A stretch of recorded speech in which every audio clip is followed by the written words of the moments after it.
Many of them were abducted and enslaved, and recently in most recent research has found out that this was government policy, not just simple initiative by a Turkish neighbor who would be interested in the Armenian girl next door. No, but the government actually organized the absorption of this population in the Turkish community. Now, I want to say two things about this process. This is very important. First of all, you might argue, well, this means the Turkish government did not kill or did not target for killing all Armenians. If they leave women and children alive, then it cannot really be a genocide. I think arguments like this, they miss the point. They miss the point that, as we know, in Turkish culture and in Middle Eastern culture in general, is a patriarchal culture, which means men are superior to women. And women in traditional Middle Eastern cultures don't have a political identity. So they can be changed. They can marry into another family and be absorbed and forget about their past. The second important point here to make is, of course, there was an existing culture of kidnapping of brides, of achçık Kidnapping was entirely normal before the genocide in many parts of the empire. Now, in the genocide, why did this happen? This is also important. Why is there such a process as achçık? Why? Because obviously for a family of the man to pay the dowry for the girl, if it was too expensive, the man would go out with a gun, he would take the girl and kidnap her and run to the mountains. The family would then accept it, they would come back, no dowry to pay. It's a cheap way to marry, right? Now, this changes in the genocide. In the genocide, the government tells all these young men who want to get married, who want to marry and want to have women, they tell them, you know what, you can do whatever you want. Nobody will say a single thing to you if you organize this. So without state involvement, this could not have happened on such a mass scale. It's important, state involvement. The state involvement is best documented in the state orphanages.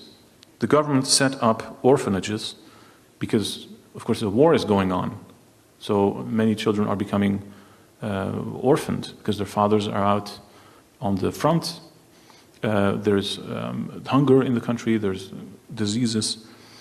But these orphanages were slightly different for Armenian children. For Armenian children, they received Turkish names, they had to convert to Islam, and they were made into Turks. This reminds us a bit of the Native American boarding schools. In Canada, you also had these residential schools, I think. This is a form of assaulting the identity of the victim without necessarily killing them physically.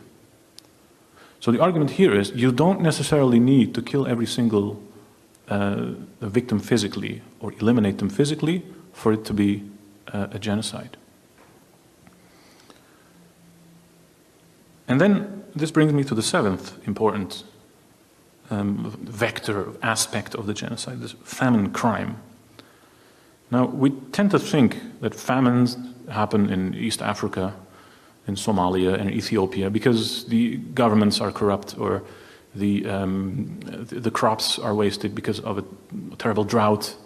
It's natural reasons.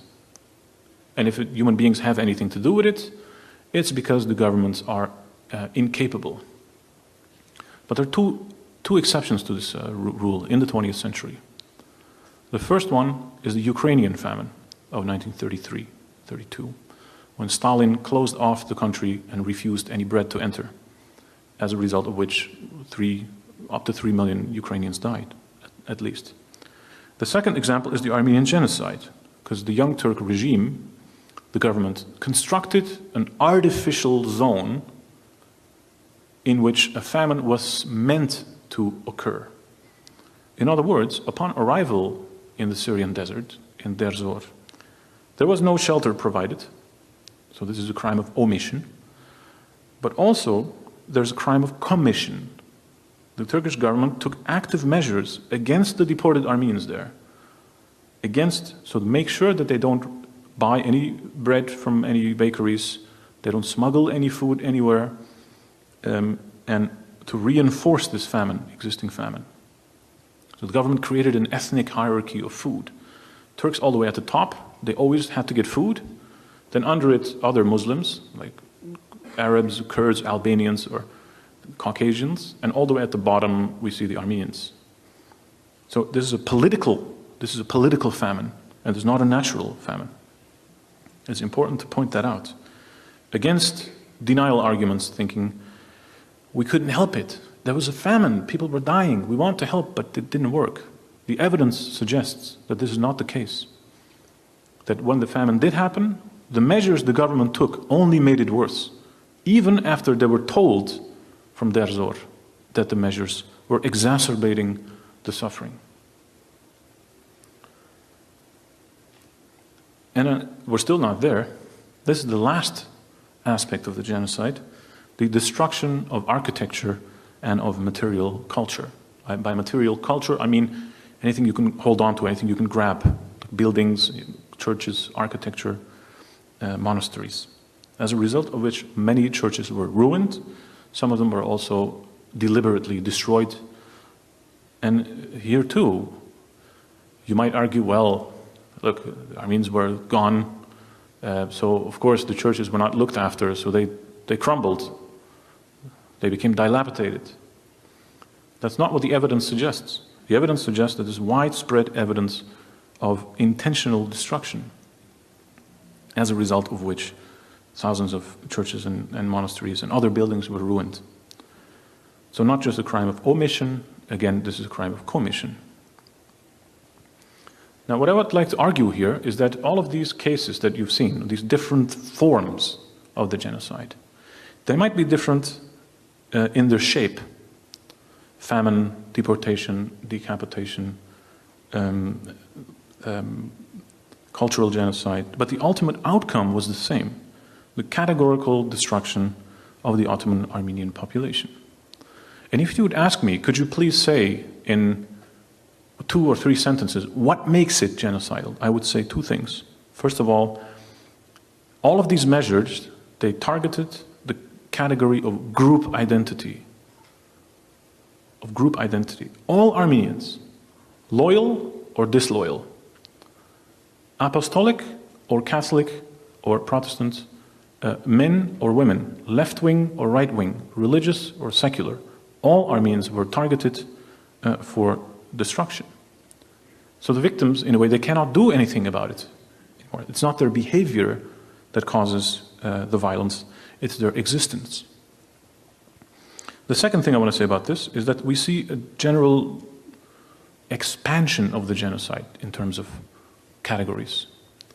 They begin with these elite men, such as Grigor Zohrab, such as the bishop that you've seen on 24 April. Then they expanded to all Armenian men. Then they expanded to all Armenian men and women.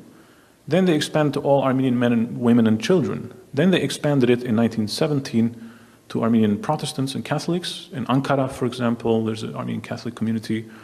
And beyond that, last minute, they even expanded the genocide to Armenians who had converted to Islam. Not just during the genocide, but also before. And after that, they even expanded it one more further to include non-Armenian Christians. So Assyrians, I want to emphasize here, ladies and gentlemen, are also victims of the Armenian genocide. The Assyrian community, the Chaldean community, the Jacobite community, in Diyarbakir, Mardin, the Nestorians in Hakkari, all of these were also comprehensively attacked and assaulted and destroyed. There are some differences, and I'm willing to talk about that in due time. So a gradual expansion. Now this was the first part of my talk. In the second part, I'd like to talk about how the Turkish government dealt with this legacy of genocide. After every genocide, what we see is that the perpetrator group tries to silence, downplay the violence. It's embarrassing. They will be confronted with reparations in front of the world audience. This doesn't look good, so they like to suppress. This counts for almost every genocide. The victim community, of course, wants to speak up, is traumatized, physically and psychologically, and would like open discussion about this, or recognition. And this is what we've been waiting for 100 years. Now, let me start first with the Turkish government. And there are two aspects to how the government has dealt with it. One is the destruction of memory, and the second aspect of the construction of memory. Because when I was doing my PhD research, I examined the genocide and how it works, how it functions in a region, in the Diyarbakir region. And then I asked myself the question, you know, what happened to these people? What happened to the government and the Turkish society after the genocide in the 1920s, in the 1930s and 40s? And what I'm presenting to you now is based on that research. Now we can say that after 1923, the Kemalist government, so based on Mustafa Kemal Atatürk, perpetuated and continued the policy of suppressing all information on the genocide. It was prohibited to talk about it. You could not write about it in the newspaper. You could not publish books about it. If you wrote books about it, they were prohibited, confiscated, and destroyed. And the destruction of books, is the point I want to make here, is unparalleled. I saw very thick dossiers and files in the Turkish archives in which the government orders books to be collected, confiscated, and burnt, destroyed. I'll give you only two examples. Now, the book on the left is a classic book by Arshak Alboyajian, of course, the historian of Caesarea, Kayseri. This is a 2-volume book in which Alboyajian is a very good historian. He takes it from the antiquity to the Middle Ages through the modern times. Now, I saw a very interesting document in which somebody from Aleppo, from Halep, was sending this book from Halep to Istanbul to one of his friends. And the Turkish police, they opened the letter and they found out this book. They called the intelligence, and intelligence said this book is prohibited and cannot enter this country. It must be destroyed. So the book was sealed, sent to intelligence, and intelligence then had the book destroyed. Because on 5, 10, 15 pages, Alboyajian talks also about the genocide, of course. The second example is the famous Franz Werfel, the 40 Days of Musadagh. And the Turkish government prohibited officially this book in January 1935, 1 year after the Nazis prohibited the book. Now, these are some famous examples. What is important here is that the then Turkish government, they didn't care that Armenians were publishing books in Cairo or Beirut or Halep. They didn't care about that. You can do that, but keep it outside of the country, because otherwise the population will read about it and learn about it, and then you have a mutiny on your hand. This is an important point. In addition to that, we see the destruction of forensic evidence. Forensic evidence is the notion that every genocide, of course, leaves corpses, and it leaves physical evidence. Now, in 2006, in a village in southeastern Turkey, in Mardin, I showed where this is, local villagers, they were herding their sheep. They have their nachr and all this, their sheep, and because they're interested in husbandry. They found out that there was a cave, and with a couple of rocks in front of the cage. So they open in front of the cave. They open the cave, and they find the view that looks like the pictures on the left. So this panorama of a mass grave with many bones. Of course, they call the police. The police comes in, and they seal the area. And the word leaks out through these villagers that this is an Armenian mass grave. Of course, as soon as that came into the media, the Turkish gendarmerie sent a delegation of Turkish, I would call them archaeologists, or quasi-archaeologists, and they argued that, yes, we did some research on this, and we even brought a Swedish researcher. This is the man on the left with the glasses holding the flashlight. And we came to the conclusion that these are remnants from the Roman Empire. And of course, people wanted evidence. So what they did is they took from some of the museums of Turkey some old pots and vases, and they placed it in the mass grave to pretend as if this was a mass grave from the Roman Empire. Of course, every single historian of the Roman Empire was laughing because there was no such evidence to be found. Most importantly, the local villagers, they themselves gave interviews to the media, to the newspapers, arguing these are not Roman graves, these are Armenians who were killed in July 1915, and we know this because our own grandparents told us that they killed them. So what better evidence would you want from this village when there's a collective confession? So the destruction of forensic evidence is an important case, and there are many other cases of that as well. I spoke to a Kurdish man. He was from Mush, and he grew up in the city, but before that he was in the village. He was in Varto. I'm sure you've heard of Varto. It's famous. It's a really beautiful town. And he was playing there. He was a small boy playing in the village, and there was an earthquake. And I looked up when this earthquake was, and it was 1966. And an earthquake, there was a landslide, a mudslide, and part of this hill, of this mountain, then slid down into the valley, and it bared this mass grave of hundreds, possibly thousands of bones. Of course, the village elder, the Mukhtar, calls the police. The police comes in. Same thing. They call the gendarmerie.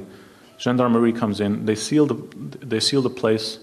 They evacuate all of the bones, and it disappeared, never to be seen again. Now, what's interesting, of course, the villagers at that moment, they were told to shut up about this, to not talk about any Armenian issue related to this grave, otherwise there would be trouble. And of course, the villagers, they knew really well whose bones this mass grave belonged to. Now, this is the destruction of memory. The books were destroyed, they were burnt, so Turks couldn't learn about it. The forensic evidence, the mass graves were destroyed, so you have no physical evidence. And in addition to this, official histories were constructed.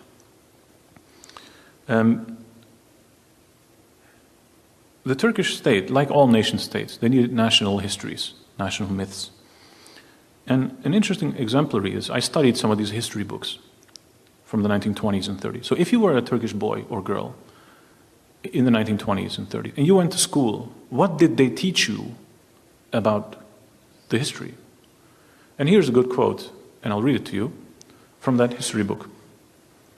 The Turkish nation, which was living the world's most civilized life even in prehistory, fled westwards 9,000 to 10,000 years ago due to natural and inescapable reasons, and undoubtedly also passed through Mesopotamia and Anatolia. The nation to first have eked out a civilized existence in Anatolia is the Turkish nation.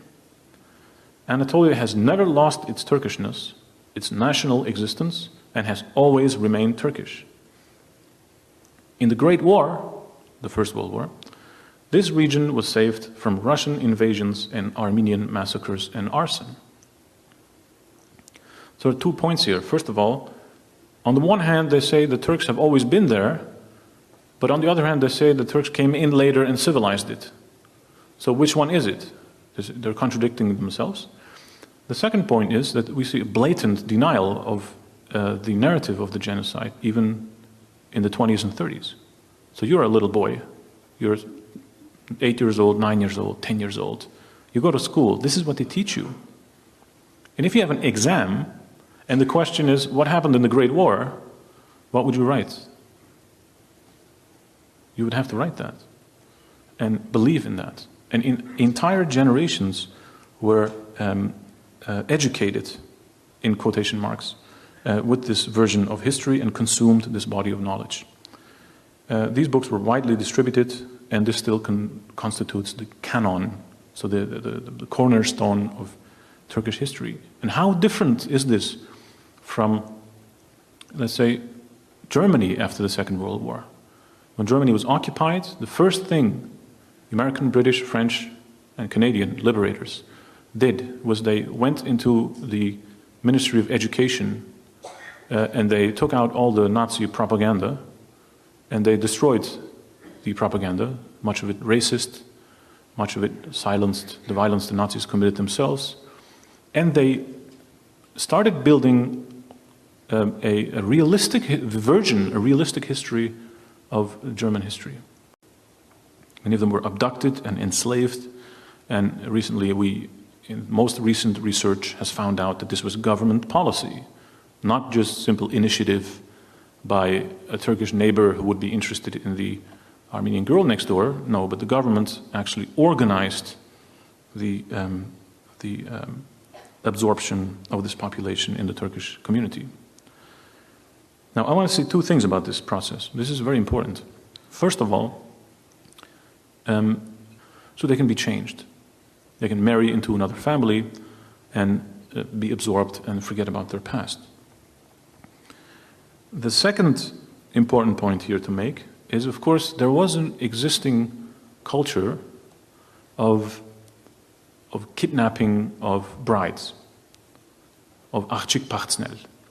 Kidnapping was entirely normal before the genocide in many parts of the empire. Now, in the genocide, why did this happen? This is also important. Why is there such a process as achikpachtsnel? Why? Because obviously for a family of the man to pay the dowry for the girl, if it was too expensive, the man would go out with a gun, he would take the girl and kidnap her and run to the mountains. The family would then accept it, they would come back, no dowry to pay. It's a cheap way to marry, right? Now, this changes in the genocide. In the genocide, the government tells all these young men who want to get married, who want to marry and want to have women. You might argue, well, this means the Turkish government did not kill or did not target for killing all Armenians. If they leave women and children alive, then it cannot really be a genocide. I think arguments like this, they miss the point. They miss the point that, as we know, in Turkish culture and in Middle Eastern culture in general, is a patriarchal culture, which means men are superior to women. And women in traditional Middle Eastern cultures don't have a political identity. They tell them, you know what, you can do whatever you want.